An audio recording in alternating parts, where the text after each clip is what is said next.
Friends, स्वागत है आपके अपने और हमारे यूट्यूब चैनल पर। आज हम लोग पढ़ेंगे फिर से एक बार रिवीजन क्लास हम लोग करेंगे दो चर वाले रैखिक समीकरण युग्म के।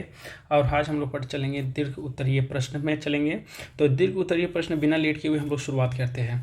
पहला क्वेश्चन है कि एक आयताकार बाग है बाबू, जिसकी लंबाई चौड़ाई से 4 मीटर अधिक है और अर्ध परिमाप भी दिया हुआ है। इसका विमा ज्ञात करना है, यानी इसकी विमाएँ ज्ञात करनी है। ठीक है, सबसे पहले हम क्या करते हैं, इसमें एक आयत बना लेते हैं बेटा।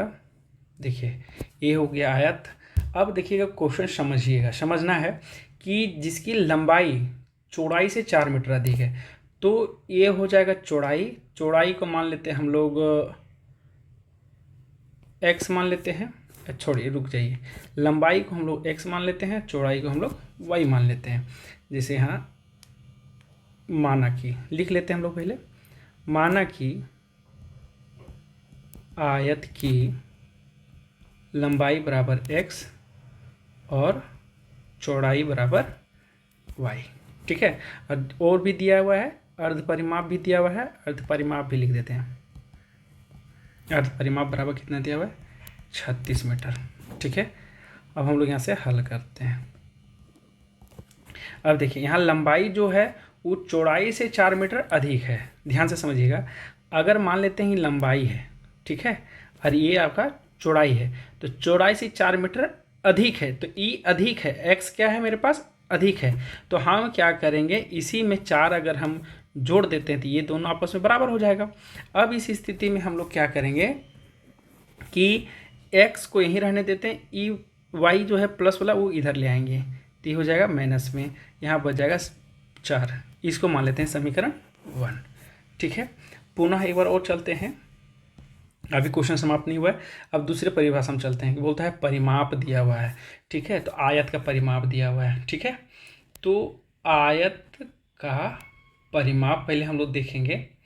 आयत का परिमाप का फॉर्मूला होता है 2 × L+B। ठीक है, तो ध्यान देंगे, तो परिमाप तो यहाँ पर दिया हुआ है, तो ठीक है, तो हम लोग क्या करेंगे कि ये 2 गुना में इधर ले आएंगे, तो ये हो जाएगा परिमाप बटे 2। ठीक है, अब लंबाई प्लस चौड़ाई, तो लंबाई प्लस चौड़ाई जो है, ध्यान दीजिएगा, हम लोग यहाँ पर देखिए इस चीज़ को हम लोग लिए हैं लंबाई और इसको लिए हम लोग चौड़ाई, तो हम लोग यहाँ लेके चलेंगे उसी तरह से। लंबाई हो जाएगा x प्लस चौड़ाई हो जाएगा y+4। ठीक है, अब परिमाप दिया हुआ है कितना, अर्ध परिमाप लिखा है, परिमाप का बटा 2 कर दी तो अर्ध परिमाप में हो गया, तो अर्ध परिमाप हो जाएगा 36 बराबर, यहाँ पर हम लोग लेके चलेंगे, सॉरी यहाँ पर तो ये दिया नहीं है ना, ये लंबाई हम लोग चौड़ाई, परिमाप बराबर लंबाई प्लस चौड़ाई, सॉरी यहाँ पर ये 4 नहीं होगा, ये मान नहीं, क्योंकि हम लोग लंबाई प्लस चौड़ाई की है ना, क्योंकि देखिए परिमाप का फॉर्मूला था लंबाई प्लस चौड़ाई, तो हम लोग लंबाई प्लस चौड़ाई कर दिए, तो इसका x+y हो गया, या ऐसे भी लिख सकते हैं x+y बराबर 36। इसको मान लेते हैं समीकरण 2। ठीक है, अब ध्यान दीजिएगा, समीकरण 1 और समीकरण 2 से हम लोग लेंगे अगर, तो समीकरण 1 और समीकरण 2 से अगर हम चलेंगे तो इस स्थिति में मेरा क्या निकलेगा वो आप ध्यान से देखिएगा। अब यहाँ लिखेंगे समीकरण 1 व 2 से, तो समीकरण 1 में क्या है, x - y बराबर 4, और यहाँ हो जाएगा x+y बराबर 36 बराबर हो जाएगा, ये प्लस और ये माइनस, प्लस माइनस कट जाएगा, बचेगा यहाँ 2x और यहाँ हो जाएगा 40। ठीक है, अब इसको अगर हम कट करेंगे तो 20 दूनी के 40, यानी x का मान क्या आ गया, चला है 40। ठीक है, अब ध्यान देंगे कि x का जो मान है वो समीकरण 1 में रखेंगे, रखने पर तो x समीकरण 1 में क्या है, x - y बराबर 4, तो x का मान रख देंगे 40 - y बराबर 4, तो यहाँ पर जाएगा -y 4 और ये प्लस वाला उधर जाएगा तो माइनस में, यानी -y बराबर हो जाएगा -36, यानी a से a कट जाएगा तो y बराबर 36। ठीक है, आई थिंक हम लोग सारा चीज़ तो सही बना लिए हैं, तो आंसर क्यों नहीं आया, आहा, हम लोग मिस्टेक कर दिए बेटा। 101 सेकेंड लिखने में मिस्टेक हो गया है, क्योंकि यहाँ पर x का मान 20 आया और हम यहाँ लिख दिए हैं 40। सॉरी, यहाँ 20 हो जाएगा, यहाँ 20 हो जाएगा, यहाँ पर भी 20 हो जाएगा। अब यहाँ देखिए 4 में से 20 घटेगा तो यहाँ हो जाएगा 16, तो माइनस माइनस खत्म हो जाएगा, तो y का मान हो जाएगा 16। अब कहते हैं अतः आयत की लंबाई हम लोग क्या माने थे x, और x का मान हो जाएगा 20, और चौड़ाई हम लोग क्या माने थे y, तो y का मान हो जाएगा 16, यानी 20 और 16 यही हो जाएगा आपका राइट आंसर। ठीक है, चलिए नेक्स्ट क्वेश्चन है। अब हम लोग देखेंगे यहाँ प्रतिस्थापन विधि। अब हम लोग थोड़ा सा रफ्तार पकड़ेंगे यहाँ से। ठीक है, देखिए प्रतिस्थापन विधि में हम लोग को क्या करना है, पहले इसको मानना है समीकरण 1, इसको मानना है समीकरण 2। अब प्रतिस्थापन विधि जब भी हम लोग बनाएंगे ना, तो प्रतिस्थापन विधि में हम लोग एक चीज़ देखेंगे, वह क्या देखेंगे कि हम लोग को एक स्थान से उसको दूसरे स्थान लेके जाना होता है। अब एक स्थान से दूसरे स्थान हमको कैसे लेके जाना होता है, वो अभी हम लोग तुरंत देखेंगे। देखिए, हम मान लेते हैं समीकरण 1 से लेंगे, किसी दोनों में से एक ठो ले सकते हैं, तो मान लेते हैं समीकरण 1 से लिए, तो हम लोग समीकरण 1 में देखेंगे x + y बराबर 14, तो x बराबर हो जाएगा 14 माइनस y, इसको मान लेते हैं समीकरण 3। ठीक है, अब समीकरण 3 का जो मान है वो समीकरण 2 में बैठा दीजिए। समीकरण 3 का मान समीकरण 2 में प्रतिस्थापित करने पर। ठीक है, तो देखिए सर, अब ये क्या मतलब प्रतिस्थापित, मतलब कि इसका मान उसमें बैठा देना है। बैठाना मतलब एक जगह से लेकर के दूसरी जगह में बैठाने का काम करना है।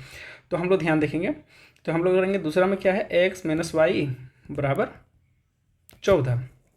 तो किसका मान बैठाना, x के जगह में, तो x के जगह हम बैठा देंगे 14 - y, और यहाँ है -y पहले से ही, यहाँ हो जाएगा 14। ठीक है, तो यहाँ हो जाएगा 14 - 2y बराबर 14। ठीक है, -2y यहीं रहेगा, बराबर यहाँ 14 है ही, प्लस वाला उधर जाएगा तो माइनस में हो जाएगा, है ना। तो यहाँ पर क्या बच जाएगा आपका,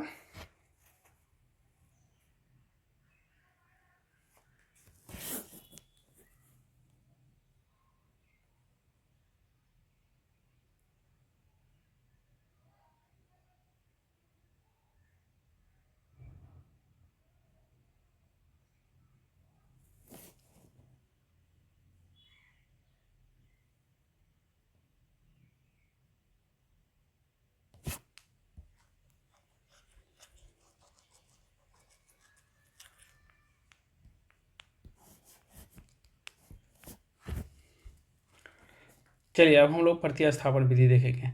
प्रतिस्थापन विधि में हमको क्या करना है, सो देखिए सबसे पहले उस ऊपर वाले को मान लीजिए समीकरण 1, और नीचे वाले को मान लीजिए समीकरण 2। ठीक है, तो दोनों में से किसी एक को पहले लेके चलेंगे हम लोग, है ना। तो मान लेते हैं समीकरण 1 को लेके चलते हैं, तो लिखेंगे समीकरण 1 से। ठीक है, अब समीकरण 1 से अगर हम चलेंगे तो लिखेंगे समीकरण 1 का मान पहले x + y बराबर 14, तो x बराबर हो जाएगा 14, a प्लस वाला उधर जाएगा तो माइनस में, और इसको मान लेंगे अब समीकरण 3। तो जब समीकरण 3 मान लेंगे तो हम लोग यहाँ लिखेंगे समीकरण 3 का मान समीकरण 2 में प्रतिस्थापित करने पर। ठीक है, तो समीकरण 3 का मान जो है वो समीकरण इसमें 2 में हम बैठा देंगे उसको। ठीक है, अब हम प्रतिस्थापित इसी को बोलते हैं, एक स्थान से दूसरे स्थान में लेके जाने का। तो समीकरण 3 में 2 में प्रतिस्थापित करेंगे, तो 2 का मान लिख लेंगे पहले, x - y बराबर 4। ठीक है, तो x का मान बैठाना है, तो x के जब हम क्या बैठा देंगे 14 - y, और पहले से यहाँ पर -y था बराबर 4, तो यहाँ हो जाएगा 14 - 2y बराबर 4। -2y यहीं रहने देंगे, 4 हो जाएगा, ई प्लस वाला उधर जाएगा तो -14 हो जाएगा, यानी -2y बराबर हो जाएगा -10, माइनस माइनस खत्म, 2 × 5 = 10, यानी y का मान 5। अब y का जो मान है समीकरण 3 में रखने पर। ठीक है, अब समीकरण 3 में क्या है, x बराबर 14 - y, तो x बराबर हो जाएगा 14 - y का मान 5। ठीक है, तो यानी x बराबर 14 में 5 गया तो 9, यानी मेरे पास जो आंसर आया वो क्या आया, x बराबर 9 और y बराबर 5। यही दो मेरा आंसर हो गया। ठीक है, यही इसी बोलते हैं प्रतिस्थापन विधि। ठीक है, अब आते हैं हम लोग नेक्स्ट क्वेश्चन में। और नेक्स्ट क्वेश्चन क्या है वो भी देख लीजिए। नेक्स्ट क्वेश्चन है √2x प्लस √3y, नीचे है √3x माइनस √8y। फिर उसी तरह से करेंगे, समीकरण 1 मानेंगे, समीकरण 2 मानेंगे। ठीक है, अब समीकरण 1 और समीकरण 2 अगर हम मानेंगे तो इसको लिखेंगे ऐसे, समीकरण 1 से पहले लेंगे तो यहाँ होगा √2x प्लस √3y बराबर 0। तो यहाँ √2x रहने देते हैं, ये प्लस वाला उधर लेके चल जाएंगे तो ये हो जाएगा माइनस √3y। ठीक है, क्लियर हो गया। तो अब हम लोग क्या करेंगे, अब जो इसको ये जो आया तो यहाँ पर ऐसे कर देंगे, माइनस √3y बटे √2, इसको मान लेंगे समीकरण 3। फिर उसी तरह से करेंगे, समीकरण 3 का मान समीकरण 2 में रखने पर। ठीक है, अब समीकरण 2 का मान पहले लिख लेंगे हम लोग, √3x माइनस √y बराबर 0। ठीक है, थोड़ा राइट कलर चेंज कर लेते हैं। देखिए यहाँ √3 है, s का मान क्या लिखना है हम लोगों को, माइनस √3y बटे √2। ठीक है, बाकी जो है बचा हुआ उसको लिख देंगे 8y बराबर 0। हम क्या करेंगे, यहाँ देखिए, अगर हम √3 को √3 से गुना करेंगे तो रूट खत्म हो जाएगा, बच जाएगा मेरे पास 3, यहाँ हो जाएगा माइनस y, यहाँ हो जाएगा √2 माइनस √8y बटा 1 हो जाएगा। ठीक है, बराबर 2। अब इसका अगर एथी लेंगे, एलसीएम लेंगे तो √2 होगा, एक बार में जाएगा तो यहाँ 3y बचेगा, और यहाँ हो जाएगा √2 को 8 से गुना कर देंगे तो 8 दूनी के 16 हो जाएगा, और 16 का रूट निकालेंगे तो 4 बचेगा, यानी 4y बराबर 0। अब 3 में से 3 माइनस में है और 4 भी माइनस में है, तो 3 और 4 को जोड़ देंगे तो माइनस 7y हो जाएगा बटा √2। ठीक है, क्लियर है आप लोग। अब यहाँ हो गया बराबर 0। ठीक है, अब हम क्या करेंगे, देखिए -7y बराबर, ये √2 उधर जाएगा तो 0 के साथ गुना हो जाएगा, तो यहाँ हो जाएगा 0। अब यहाँ y बराबर लेंगे तो यहाँ पर 0/7 हो जाएगा माइनस में, तो यानी बराबर y का मान क्या हो जाएगा 0। ठीक है, अब हम क्या करेंगे कि फिर से y का मान समीकरण 3 में रखेंगे तो 3 में क्या है, x बराबर -√3y बटे √2, तो x यहीं रह जाएगा, -√3 गुने y का मान 0 √2, तो x का मान हो जाएगा 0 √2, यानी x बराबर 0, यानी मेरे पास y के भी मान 0 और आपका x का भी मान 0, ये दोनों का मान क्या आ जाएगा 0 0। ठीक है, तो इससे आपको समझ में आ गया कि ये दोनों का मान क्या था 0। ठीक है, चलते हैं नेक्स्ट क्वेश्चन। अब आते हैं विलोपन विधि। विलोपन विधि में क्या होता है कि दोनों में से किसी एक को हमको मिलाना पड़ता है और एक को काटना होता है। ठीक है, अब देखिए उसको हम लोग काटेंगे कैसे, वो भी हम लोग देख लेते हैं यहाँ पर। चलिए, अब हम लोग दोनों में से मिला लेंगे। चलिए इसको मान लेते हैं समीकरण 1 और समीकरण मान लेते हैं 2। तो मान लेते हैं कि अगर ये प्लस माइनस है, इसको काटने में आसानी होगा, तो अगर हम समीकरण 1 में अगर हम 3 से गुना कर देते हैं तो हमको लिखना पड़ेगा पहले, समीकरण 1 में 3 से गुना करने पर, जब 3 से गुना करेंगे सारे के साथ हो जाएगा, 3 को x से गुना करेंगे तो 3x प्लस 3y बराबर 5 दिया है 15। ठीक है, अभी हो गया समीकरण मान लीजिए 3। अब क्या करेंगे, अब समीकरण 3 व 2 से, अब समीकरण 3 व 2 से हम लोग मिलान करेंगे। अब समीकरण 3 व 2 से हम मिलान करेंगे तो देखिएगा, समीकरण 3 को पहले लिख लेते हैं, 3x प्लस 3y बराबर 15, और 2 को इसके नीचे लिख लेते हैं, 2x माइनस 3y बराबर 4। अब देखिए ये दोनों प्लस माइनस कट गया, बचेगा मेरे पास 5x, और यहाँ हो जाएगा 15 4 19, यानी x का मान क्या आया 19/5। x का मान कितना आया 19/5। ठीक है। अब x का मान हम क्या करेंगे, समीकरण 3 में रख दीजिए, चाहे 2 में रख दीजिए, चाहे किसी में भी रख दीजिए, वो आपका आंसर आ जाएगा। तो हम क्या करेंगे, समीकरण x का मान हम लोग रख देते हैं समीकरण 2 में। अब x का मान समीकरण 2 में रखने पर, तो समीकरण 2 का मान पहले लिख लेंगे 2x माइनस 3y बराबर 4। अब यहाँ देखिए x का मान रखना है, तो 2 गुने 19/5 माइनस 3y बराबर 4 है ना। 19 दूनी के 38/5 माइनस 3y बराबर 4। माइनस 3y यहीं रहने देते हैं, ये माइनस वाला को उधर लेके जाएंगे, ये प्लस वाला को उधर लेके जाएंगे, तो माइनस में हो जाएगा 38/5। नहीं तो एक काम एक यहाँ, अच्छा चलिए इसी तरह से करते हैं। माइनस 3y बराबर, यहाँ एक लेके चलेंगे 5, 5 चौके 20 माइनस 38 है ना। तो माइनस 3y बराबर 20 में से 38 चल जाएगा, बचेगा माइनस 18/5 है ना। तो यहाँ हो जाएगा, देखिए माइनस से माइनस ख़त्म हो जाएगा, बचेगा यहाँ पर y बराबर हम लेके चलेंगे, तो यहाँ हो जाएगा 18/5 गुने 3, 3 छके 18 यानी y बराबर 6/5। ठीक है, यही हो जाएगा आंसर। यानी y का मान यहाँ पर 6/5 और यहाँ पर x का मान हो जाएगा 19/5। यानी हम इसमें समझ लेंगे कि विलोपन में क्या होता है, पहले में ही दोनों को मिला कर काट देना होता है एक ठो। चलिए नेक्स्ट में भी देख लेते हैं।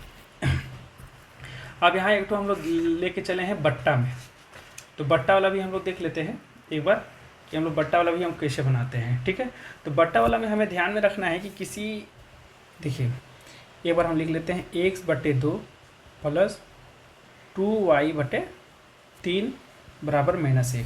इसको मान लेते हैं समीकरण, इसको मान लेते हैं समीकरण 2। तो पहले समीकरण 1 को हम लोग क्लियर कर लेते हैं। ये हो जाएगा 2 और 3 को अगर एलसीएम लेंगे तो 6 हो जाएगा, 3 बार में जाएगा तो 3x हो जाएगा, प्लस 2 बार में जाएगा तो 2 दूनी के 4y बराबर -1। यहाँ हो जाएगा 3x प्लस 4y बराबर -6। ये भागा है, इधर चल जाएगा तो गुना में, तो 6 को 1 से गुना करेंगे तो उतना हो जाएगा। इसको मान ले हैं समीकरण 3।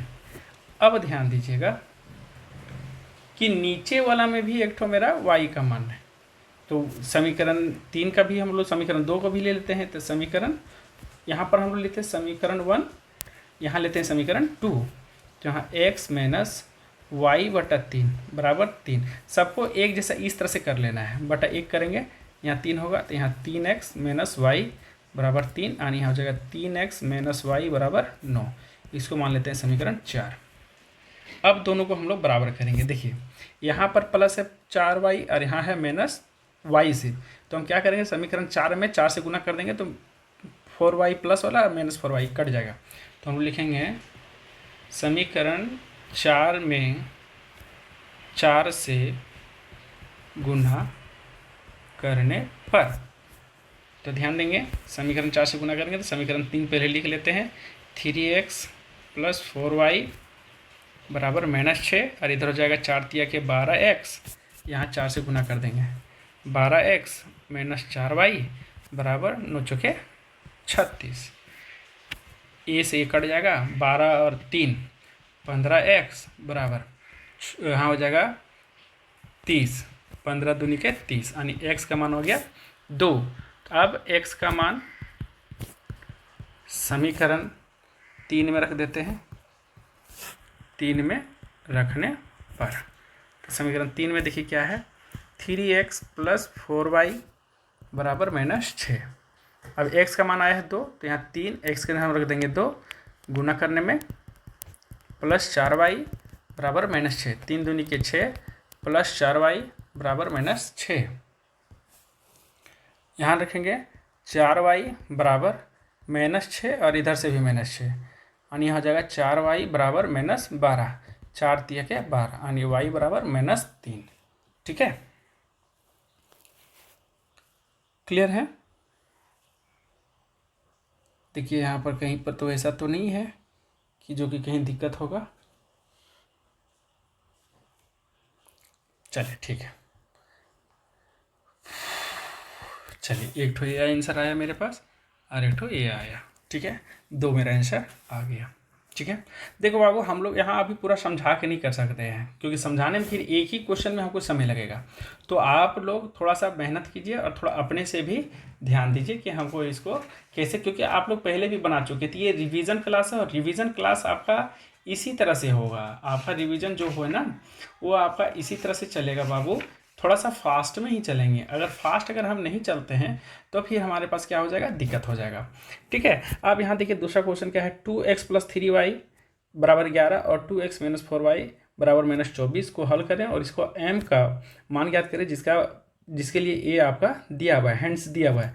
तो हम लोग क्या करेंगे, इसमें देखिए हम लोग यहीं से देख लेते हैं कि यहाँ पर 3y है प्लस में और यहाँ है 4y प्लस में। अगर इसमें हम 4 से गुना करते हैं और इसमें अगर हम 3 से गुना करते हैं तो दोनों आपस में बराबर हो जाएगा। तो वही करते हैं, इसको मान लेते हैं समीकरण 1, इसको मान लेते हैं समीकरण 2।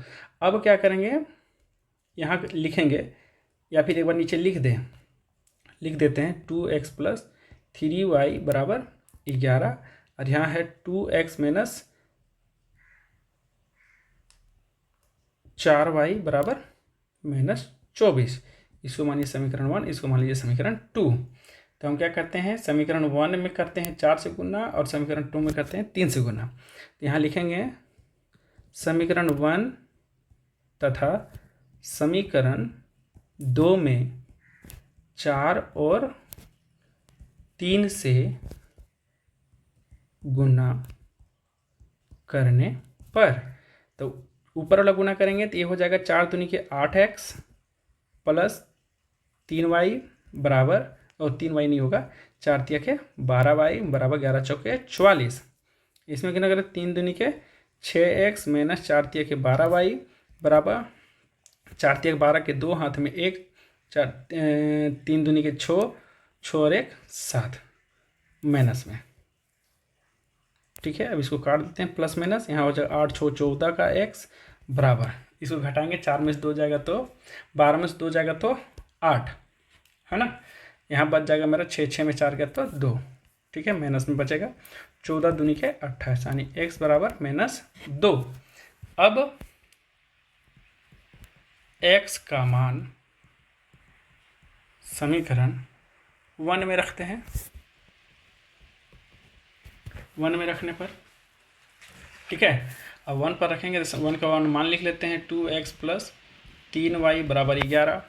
x का मान रखेंगे हम लोग 2, तो यहाँ हो जाएगा 2 - 2 प्लस 3y बराबर 11। 2 दूनी के 4 प्लस 3y बराबर 11। 3y यहीं रहेगा, 11 ये माइनस वाला उधर जाएगा तो प्लस में 4 हो जाएगा। तो यहाँ हो जाएगा 3y बराबर 15। 3 × 5 = 15 यानी y का मान 5। अब हमको देखिए x का भी मान आ गया, यहाँ पर x का भी मान आ गया और यहाँ पर y का मान। अब हम क्या करेंगे, जो m का मान निकालना है तो उसके लिए हिंट्स दिया हुआ है। हिंट्स क्या दिया हुआ है, अब y बराबर यहाँ लिखा हुआ है mx + 3, यही ना लिखा हुआ है। तो हम लोग उसी पर हम लोग ध्यान देंगे। अब ध्यान देंगे तो देखिएगा उसको हम लोग कैसे करेंगे। देखिए y का मान कुछ दिया हुआ है क्या, हाँ, तो 5। m खाली छोड़ दीजिए, x का भी मान दिया हुआ है -2, तो -2 लिखिए प्लस 3। m -2 यहीं छोड़ दीजिए, है ना, और ये +3 इधर ले आइए यानी 5 - 3। ठीक है, यानी हो जाएगा m - 2। ठीक है, बराबर हो जाएगा 5 में 3 जाएगा तो बचेगा 2। तो m बराबर हो जाएगा यहाँ पर 2 - 2, तो 1 काटेंगे तो m बराबर -1। यही आपका हो जाएगा राइट आंसर।